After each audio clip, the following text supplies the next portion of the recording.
kasi kasama yung kapatid niya. So ayan, good morning guys. Ayan, today is Thursday. At maaga akong gumising kaninang umaga kasi yung dalawa naming anak ay papasok ngayon. Pre-kindy yung bunso, tapos prepare na rin yung panganay. So, kailangan mag-prepare ng aming breakfast at saka yung mga babaunin nila. So, ayan, nakita nyo naman. Busy ako. Hindi ako magkanda o gaga kung ano yung lulutuin ko at saka ihahanda ko para sa kanilang mga baon. Yung school pa naman nila, sobrang mga pasi. Kailangan mga vegetables kung ano-ano pang gusto lang nila. Ayaw nila ng mga junk food.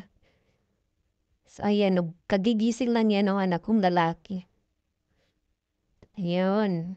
Magluluto pala ako ng bacon para sa breakfast ng asawa ko. Ayan. Paggaling na sa taas ng asawa ko. Niluloko na naman ako. At nakita niya naman, naghuhugas siya na kanyang pinagkakapihan. Ganyan niya palagi. Pagkatapos niya magkape, hinuhugasan niya yung kanyang tasa.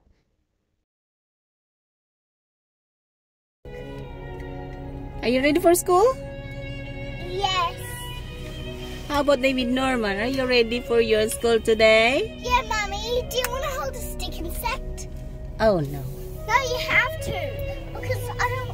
Because I want you to. Ayun, first day ngayon ni David Norman sa school niya. Kaming dalawa ay kabado. It's first day of Kasi school. I don't know if he's going to cry. first time niyang mawalay sa amin, hindi rin siya nag-daycare. Kaya super kabado kami, baka mamaya umiyak. Nag-stay ako sa school niya for few hours para lang masigurado na okay siya. Oh yun, malapit lang naman ang school. School day. Excited kaming dalawa lang kami sa bahay later. The house will be ours together. Not for long. Not for long. For 6 hours. Dalawa lang kami sa bahay. Yes. Tahimik ang bahay. Nakakapanibago siguro ni mamaya. Yay! Malapit na kami sa school. Malapit lang yung school nila dito. 5 minutes drive. Yung mosquito sa loob ng aming sasakyan. Stop. Stop. Mary hears Mommy, you've Yo-Yo got to do Ma sounding this. so much like a human voice, with the knights performing Song to the Moon by Dvorak. The second. Ayan, mga nanay, tatay, naghahatid ng mga anak sa school. There's a mosquito. Yeah, there's a mosquito flying around. I think I'm trying. Yay, malapit na kami sa school.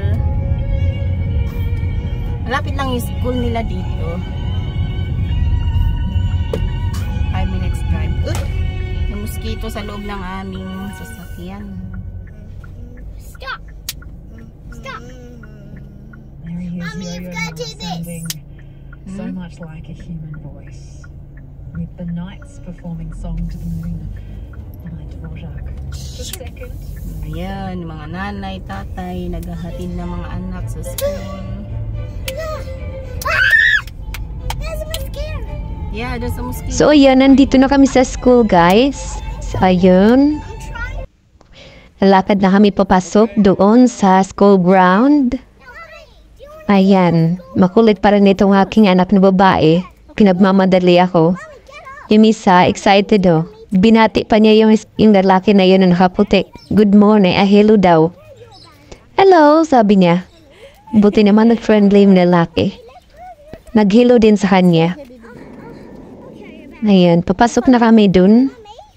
Your bag's not heavy. Sana maging maayos yung kanyang first day. Ayun. At tumakbo. Tumakbo tapos natumba. Ayan. Napaka-clumsy nitong aking anak eh. Are you okay? Buti hindi nasugatan. You need to At buti rin hindi nagasgasan na yan. Nagreklamo lang na madumi daw yung kanyang kamay. scratch there. No scratch. Okay. Balik sa takbo yan. Tatakbuli, habulin yung ating niya. Kasi nandun ang layo na nang narating.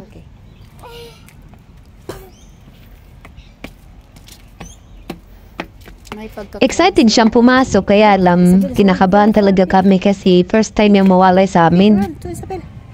Yun, nasa school ground Tatakbo!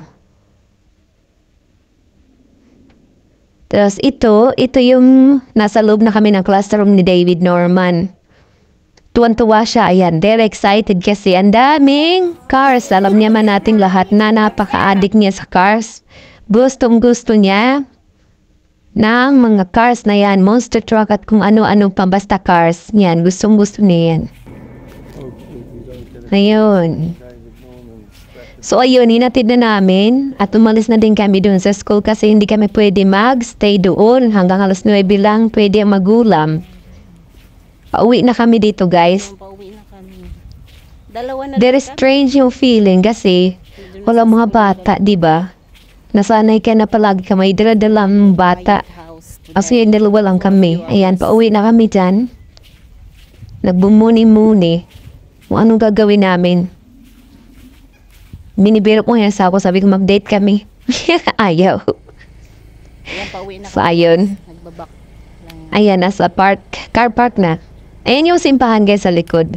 Sana hindi umiyak. Nagre-reverse Pero masaya lang. siya kanina. Palabas ng park yung asawa Bye-bye ko. mga. See you later daw sabi. Ayan guys, andito na kami sa bahay. Sobrang tahimik. Ang dami kong niligpit. Magliligpit muna ako. Pero nakakapanibago. Pagpasok pa lang namin sa bahay, nanibago na ako. Kasi sobrang tahimik talaga. Dalawa lang kami pumasok.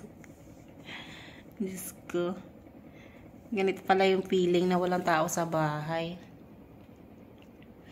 Ayan. Ang tahimik na buong paligid. Pero ang daming kalat. So maglilinis muna ako guys. Para pagdating nila mamaya, libre na uli silang magkalat. Yung asawa ko nandun sa taas, sabi niya maglinis. Magpapahinga muna siya habang naglilinis ako. So yun guys, so linis muna tayo.